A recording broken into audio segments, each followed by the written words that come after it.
بسم اللہ الرحمن الرحیم۔ اللہ کے نام سے شروع کرتا ہوں جو بہت ہی مہربان ہمیشہ رحم فرمانے والا ہے۔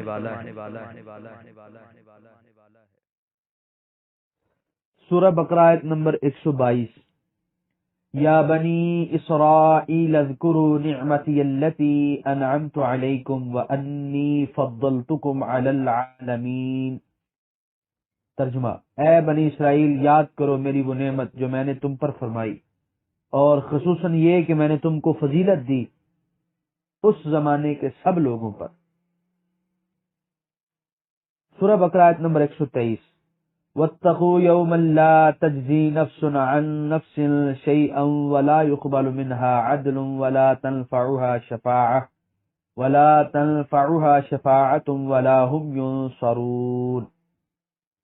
ترجمہ: اور ڈرو اس دن سے کہ نہ پکڑا جائے گا کوئی آدمی کسی کے عوض، اور نہ قبول کیا جائے گا اس سے مالی تاوان، اور نہ نفع دے گی اسے کوئی سفارش، اور نہ ہی ان کی امداد کی جائے گی۔ سورہ بقرہ آیت نمبر 124۔ وَإِذِ ابْتَلَىٰ إِبْرَاهِيمَ رَبُّهُ بِكَلِمَاتٍ فَأَتَمَّهُنَّ قَالَ إِنِّي جَاعِلُكَ لِلنَّاسِ إِمَامًا قَالَ وَمِن ذُرِّيَّتِي قَالَ لَا يَنَالُ عَهْدِ الظَّالِمِينَ۔ ترجمہ: اور یاد کرو جب آزمایا ابراہیم علیہ السلام کو اس کے رب نے چند باتوں سے تو انہیں پورے طور پر بجا لایا۔ اللہ نے فرمایا بے شک میں بنانے والا ہوں تمہیں تمام انسانوں کا پیشوا۔ عرض کی میری اولاد سے بھی؟ فرمایا نہیں پہنچتا میرا وعدہ ظالموں تک۔ سورہ بقرہ آیت نمبر 124 کے پہلے حصے کی تفسیر۔ اور یاد کرو جب آزمایا ابراہیم کو، یہ آزمائش اس لیے نہ تھی کہ اللہ تعالیٰ کو حضرت ابراہیم علیہ السلام کی حقیقت کا علم نہ تھا، وہ تو علیم و خبیر ہے، بلکہ اپنے مقبول بندے کے جذبہ صدق و اخلاص سے لوگوں کو آگاہ کرنا مطلوب تھا۔ شاید اس میں حکمت یہ ہو کہ بے خبر لوگ کہیں یہ نہ کہنے لگیں کہ ان پر جو فضل و کرم ہو رہا ہے یوں ہی ہو رہا ہے، اس کی کوئی خاص وجہ نہیں، بلکہ انہیں علم ہو جائے کہ وہ اس لطف عمیم کے ہر طرح مستحق ہیں۔ نیز اس لیے بھی کہ ہر بول ہوس ان مقامات رفیع کی طرف للچائی ہوئی نظروں سے نہ دیکھے، بلکہ اسے معلوم ہو کہ آزمائش و ابتلا کا آتشی سمندر موجزن ہے، اور ان بلندیوں کی طرف جانے والا راستہ اس میں سے ہو کر گزرتا ہے۔ سورہ بقرہ آیت نمبر 124 کے دوسرے حصے کی تفسیر۔ ابو الانبیاء حضرت ابراہیم علیہ وعلی نبینا افضل الصلاۃ والسلام کے اسم گرامی سے عرب کا بچہ بچہ واقف تھا، اس لیے قرآن حکیم نے پہلی دفعہ ہی کسی تمہید و تعارف کے بغیر ان کا ذکر فرمایا۔ تو رات میں آپ کا نام ابرام اور ابراہم دونوں طرح آیا ہے۔ جدید ترین اصلی تحقیقات کے مطابق آپ کا سال پیدائش 2160 قاف میم ہے۔ تو رات میں عمر شریف 175 سال درج ہے۔ آپ کا آبائی وطن بابل ہے جسے آج کل عراق کہتے ہیں۔ جس شہر میں آپ کی ولادت ہوئی اس کا نام تو رات میں اور ہے۔ مدتوں یہ شہر نقشے سے غائب رہا، اب از سر نو نمودار ہو گیا ہے۔ کھدائی کے کام کی داغ بیل 1894 میں ہی پڑ گئی تھی۔ 1922 عیسوی میں برطانیہ اور امریکہ کے ماہرین اثریات کی ایک مشترکہ تحقیقاتی مہم عراق کو روانہ ہوئی، اور کھدائی کا کام پورے 7 سال تک جاری رہا۔ رفتہ رفتہ پورا شہر نمودار ہو گیا۔ موجودہ محرف بائبل میں تاریخی غلطیوں کی کثرت سے اکتا کر بعض محققین نے 19ویں صدی کے آخر میں یہ کہنا شروع کر دیا تھا کہ ابراہیم نامی کوئی تاریخی شخصیت گزری ہی نہیں، بلکہ یہ محض ایک نوعی نام تھا یا ہر قبیلے کے شیخ کا لقب تھا۔ لیکن اب پھر تحقیق کا رخ بدلا، اور 20ویں صدی کے آغاز میں ہی پھر یورپ کو آپ کی تاریخی شخصیت کا پوری طرح قائل ہونا پڑا۔ ماخوذ از تفسیر ماجدی۔ سورہ بقرہ آیت نمبر 124 کے تیسرے حصے کی تفسیر۔ وہ امتحانات جن سے حضرت ابراہیم علیہ السلام کو آزمایا گیا تھا کیا تھے؟ ذبح اسماعیل، آتشیہ نمرود، اور عرب کے بے آب و گیا ریگستان میں اپنی زوجہ اور اپنے ننھے بچے کو حکم الہی کے مطابق چھوڑ آنا، اور ان کے علاوہ تمام احکام شریعت پر کاربند ہونا ہے، جس میں ناخنوں کے تراشنے، دانتوں کو مسواک سے صاف کرنے سے لے کر حج اور زکوٰۃ کے جملہ مناسک داخل ہیں۔ سورہ بقرہ آیت نمبر 124 کے چوتھے حصے کی تفسیر۔ اللہ نے فرمایا بے شک میں بنانے والا ہوں تمہیں تمام انسانوں کا پیشوا۔ امام کہتے ہیں جس کی پیروی کی جائے، یعنی تمام انبیاء اور ان کی امتیں آپ کی پیروی اور اتباع کریں گی، یہاں تک کہ سید انبیاء علیہ الصلوۃ والسلام کو بھی حکم ملا اتبع ملت ابراہیم حنیفہ۔ سورہ بقرہ آیت نمبر 124 کے بقیہ حصے کی تفسیر۔ عرض کی میری اولاد سے بھی، فرمایا نہیں پہنچتا میرا وعدہ ظالموں تک۔ اپنی اولاد کے لیے حضرت ابراہیم علیہ السلام کا دعا کرنا ایک طبعی چیز تھی۔ اللہ تعالیٰ نے فرمایا کہ میرا یہ وعدہ ظالموں کے لیے نہیں، ہاں جو نیک اور اطاعت گزار ہوں گے ان میں سے بعض کو شرف نبوت سے سرفراز کیا جائے گا، لیکن ظالم اور بدکار اس نعمت کے حقدار نہیں۔ اس آیت سے علماء نے انبیاء کرام کی عصمت پر استدلال کیا ہے۔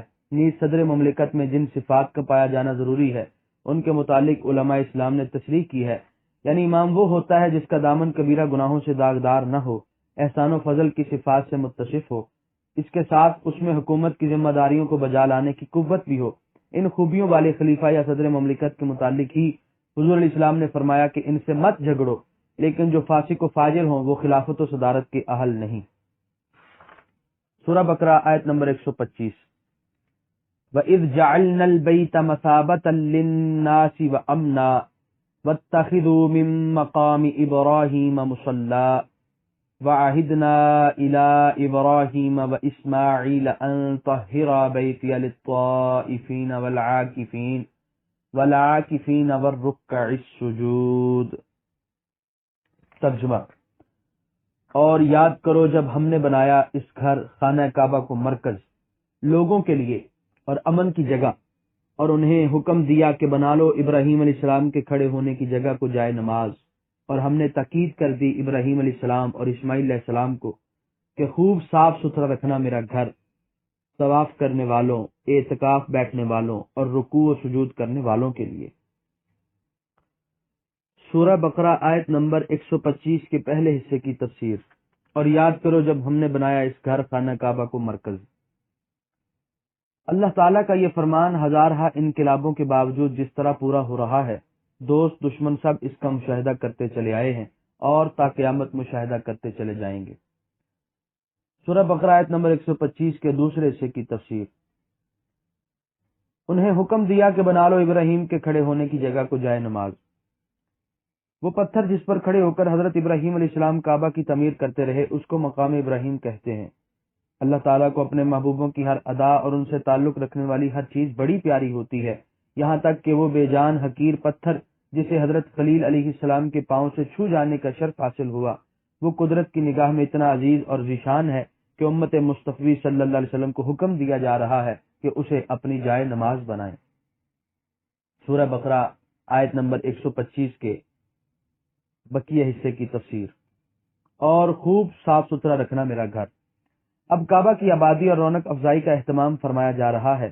حکم ہے اے ابراہیم، اے اسماعیل علیہ السلام، ہر علائش سے، ہر آلودگی سے اسے پاک صاف رکھو، اس کا فرش غبار سے، اس کی دیواریں بدنما دھبوں سے اور اس کی چھتیں مکڑی کے جالوں سے اٹی نہ رہیں، بلکہ اجلا فرش، شفاف آئینہ دار دیواریں اور پاک و صاف چھتیں ہوں، تاکہ عبادت کرنے والوں کو دل جمی نصیب ہو اور وہ اطمینان سے اپنے رب کی یاد کرتے رہیں۔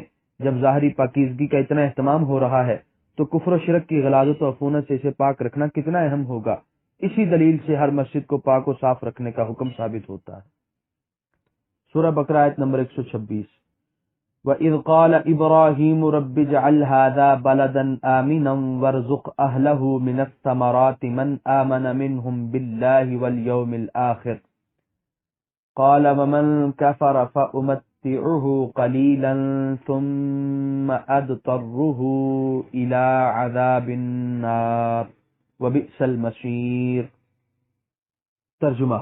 اور یاد کرو جب عرض کی ابراہیم نے، اے میرے رب، بنا دے اس شہر کو امن والا اور روزی دے اس کے باشندوں کو طرح طرح کے پھلوں سے، یعنی جو ان میں سے ایمان لائے اللہ پر اور روز قیامت پر۔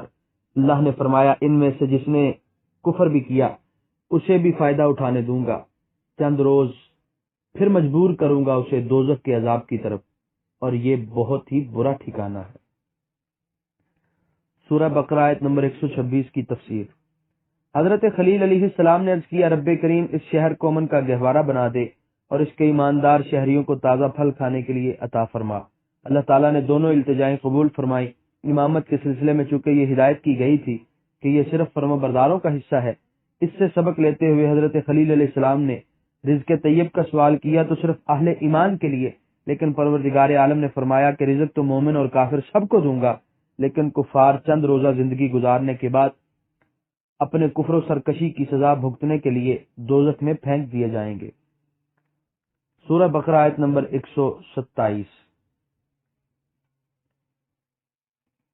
وَإِذْ يَرْفَعُ إِبْرَاهِيمُ الْقَوَاعِدَ مِنَ الْبَيْتِ وَإِسْمَاعِيلُ رَبَّنَا تَقَبَّلْ مِنَّا إِنَّكَ أَنْتَ السَّمِيعُ الْعَلِيمُ۔ ترجمہ: اور یاد کرو جب اٹھا رہے تھے ابراہیم علیہ السلام بنیادیں خانہ کعبہ کی، اور اسماعیل علیہ السلام بھی، اے ہمارے پروردگار قبول فرما ہم سے یہ عمل، بے شک تو ہی سب کچھ سننے والا سب کچھ جاننے والا ہے۔ سورہ بقرہ آیت نمبر 128۔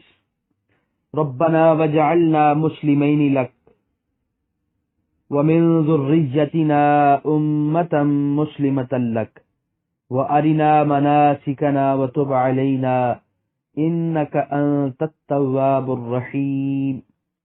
ترجمہ: اے ہمارے رب بنا دے ہم کو فرما بردار اپنا، اور ہماری اولاد سے بھی ایک ایسی جماعت پیدا کرنا جو تیری فرما بردار ہو، اور بتا دے ہمیں ہماری عبادت کے طریقے، اور توجہ فرما ہم پر اپنی رحمت سے، بے شک تو ہی بہت توبہ قبول کرنے والا ہمیشہ رحم فرمانے والا ہے۔ سورہ بقرہ آیت نمبر 127 اور آیت نمبر 128 کی تفسیر۔ خود کعبہ کی دیواریں چن رہے ہیں، بلند اقبال فرزند پتھر اور گارا اٹھا اٹھا کر لا رہا ہے، نسیم رحمت کے جھونکوں سے دلوں کے غنچے شگفتہ ہو رہے ہیں، کیف و سرور کی ایک ناقابل بیان کیفیت طاری ہے۔ اس وقت اللہ کے یہ دونوں مقبول بندے اپنے رب کریم سے مانگ رہے ہیں، اور وہ دیے چلا جا رہا ہے، دامن پھیلا ہوا ہے، اور دست کرم مصروف جود و عطا ہے۔ اپنے لیے اور اپنی اولاد کے لیے اتنا ہی مانگا کہ لذت نیاز اور ملے، لطف عبادت میں اور اضافہ ہو، مسلمین لک اور امتم مسلمتن لک کہہ کر گویا سب کچھ ہی تو مانگ لیا۔ سورہ بقرہ آیت نمبر 129۔ ربنا وابعث فیہم رسولا منہم یتلو علیہم آیاتک ویعلمہم الکتاب والحکمت ویزکیہم انک انت العزیز الحکیم۔ ترجمہ: اے ہمارے رب بھیج ان میں ایک برگزیدہ رسول انہی میں سے، تاکہ پڑھ کر سنائے انہیں تیری آیتیں اور سکھائے انہیں یہ کتاب اور دانائی کی باتیں، اور پاک صاف کر دے انہیں، بے شک تو ہی بہت زبردست اور حکمت والا ہے۔ سورہ بقرہ آیت نمبر 129 کے پہلے حصے کی تفسیر۔ اے ہمارے رب بھیج ان میں ایک برگزیدہ رسول انہی میں سے۔ اپنے لیے اور اپنی اولاد کے لیے دعا مانگنے کے بعد اللہ تعالیٰ سے ایک ایسے جلیل القدر رسول صلی اللہ علیہ وسلم کی بعثت کے لیے التجا کی جا رہی ہے جس کا دامن رحمت اتنا کشادہ اور خوان کرم اتنا وسیع ہو کہ ہر خاص و عام اس سے فائدہ اٹھا سکے۔ اب یہ دیکھنا ہے کہ اس دعا کا مصداق کون ہے۔ قرآن کے الفاظ پر غور کرنے سے حقیقت کھل جاتی ہے۔ وَبَعَثْ فِيهِمْ اور رسولا منہم پر غور فرمائیے۔ ہم ضمیر کا مرجع یا امت مسلمۃ لک ہے یا ذریتنا ہے، ان کے علاوہ کوئی اور لفظ نہیں جو کسی تعویل سے بھی ہم کا مرجع بنایا جا سکتا ہو۔ ان دونوں لفظوں میں سے کسی ایک کو آپ مرجع بنائیے تو پہلی صورت میں معنی یہ ہوگا کہ امت مسلمہ میں سے جو ہماری ابراہیم اور اسماعیل علیہ السلام، کیونکہ یہی دونوں دعا کرنے والے ہیں، تیسرا اور کوئی نہیں، اولاد میں سے ہو رسول مبعوث فرما۔ دوسری صورت میں یہ معنی ہوگا کہ ہماری اولاد میں سے ایک رسول مبعوث فرما۔ دونوں صورتوں سے یہی ثابت ہوتا ہے کہ اس دعا کا وہی مصداق ہے جو ابراہیم اور اسماعیل علیہ السلام دونوں کی نسل سے ہو، اور جو حضرت ابراہیم علیہ السلام کی نسل سے تو ہیں لیکن اسماعیل علیہ السلام کی نسل سے نہیں، مثلا اولاد اسحاق علیہ السلام، وہ اس دعا کا مصداق نہیں بن سکتے۔ اور لطف ازدی ملاحظہ ہو کہ ان دو حضرات کی نسل سے حضور کریم محمد رسول اللہ صلی اللہ علیہ وسلم کے علاوہ کوئی رسول مبعوث نہیں ہوا، بلکہ کسی کو جھوٹا دعویٰ نبوت کرنے کی توفیق بھی نہیں ہوئی، تاکہ یہ حقیقت ہر شک و شبہ سے بالا تر رہے کہ وہ ذات مصطفیٰ علیہ الصلاۃ والثناء تھی جس کے لیے خلیل و ذبیح دعائیں کرتے رہے۔ رسولاً مفرد اور نکرہ منون استعمال ہوا، جس سے اس امر کی طرف اشارہ ہے کہ وہ ہوگا بھی ایک اور ہوگا بے مثال صاحب شان عظیم۔ الحمدللہ الذی جعلنا من امتہ، حضور صلی اللہ علیہ وسلم نے خود بھی فرمایا کہ انا دعوت ابی ابراہیم، میں اپنے باپ ابراہیم علیہ السلام کی دعا ہوں۔ سورہ بقرہ آیت نمبر 129 کے بقیہ حصے کی تفسیر۔ تاکہ پڑھ کر سنائے انہیں تیری آیتیں اور سکھائے انہیں یہ کتاب اور دانائی کی باتیں اور پاک صاف کر دے انہیں۔ اس رسول کے 3 فرائض گنوائے جا رہے ہیں۔ ایک تو یہ کہ وہ اللہ کی آیات پڑھ پڑھ کر سنائے، دوسرا یہ کہ کتاب و حکمت سکھائے، تیسرا یہ کہ اپنے تصرف روحانی سے دلوں کے آئینوں کو جلا دے اور روشن کرے تاکہ حقائق و معارف ان میں جلوہ نما ہو سکیں۔ حکمت سے کیا مراد؟ اس کے سمجھنے سے ایک بہت بڑے فتنے کا اصولی رد ہو جائے گا۔ حکمت کہتے ہیں وضع الاشیاء موادعہا، روح المعانی، کہ ہر چیز کو اپنے محل اور موقع پر رکھنا۔ یہاں الحکمت کا لفظ جو مذکور ہے، اس سے مراد احکام قرآن کی ایسی تفصیل اور ان کا ایسا بیان ہے جسے جاننے کے بعد انسان ان احکام کی ایسی تعمیل کر سکے جیسے قرآن نازل کرنے والے خدا کا منشا ہے۔ اور نبی کے فرائض میں صرف یہی نہیں کہ قرآن سکھا دے، بلکہ اس کا صحیح بیان اور تفصیل بھی سکھائے تاکہ قرآن پر اللہ تعالیٰ کی منشا کے مطابق عمل ہو سکے۔ اور اسی حکمت یعنی بیان قرآن کو سنت نبوی صلی اللہ علیہ وسلم کہا جاتا ہے۔ دوسری متعدد آیات میں اس امر کی وضاحت کر دی گئی ہے کہ حکمت قرآن یعنی اس کا بیان نبی کا ذاتی اجتہاد نہیں ہوتا، بلکہ وہ بھی اللہ تعالیٰ کی طرف سے نازل کی جاتی ہے۔ مثلا ارشاد ہے وَأَنزَلَ اللَّهُ عَلَيْكَ الْكِتَابَ وَالْحِكْمَةَ، سورہ النساء آیت نمبر 113۔ ترجمہ، اللہ تعالیٰ نے آپ پر اے نبی صلی اللہ علیہ وسلم کتاب اور حکمت نازل فرمائی ہے۔ اس سے ثابت ہوا کہ جیسے قرآن کی اطاعت فرض ہے، اسی طرح صاحب قرآن کی سنت پر عمل کرنا بھی ضروری ہے۔ اس سے ان لوگوں کی غلط فہمی کا ازالہ بھی ہو گیا جو سنت کو نبی کریم صلی اللہ علیہ وسلم کی ذاتی رائے خیال کرتے ہیں اور اس پر عمل کرنا ضروری یقین نہیں کرتے۔ حکمت اور سنت پر مفصل بحث کرم شاہ الازہری کی تالیف سنت خیر الانام میں ملاحظہ فرمائیں۔ یہاں پر سورہ بقرہ کا 15واں رکوع مکمل ہوا۔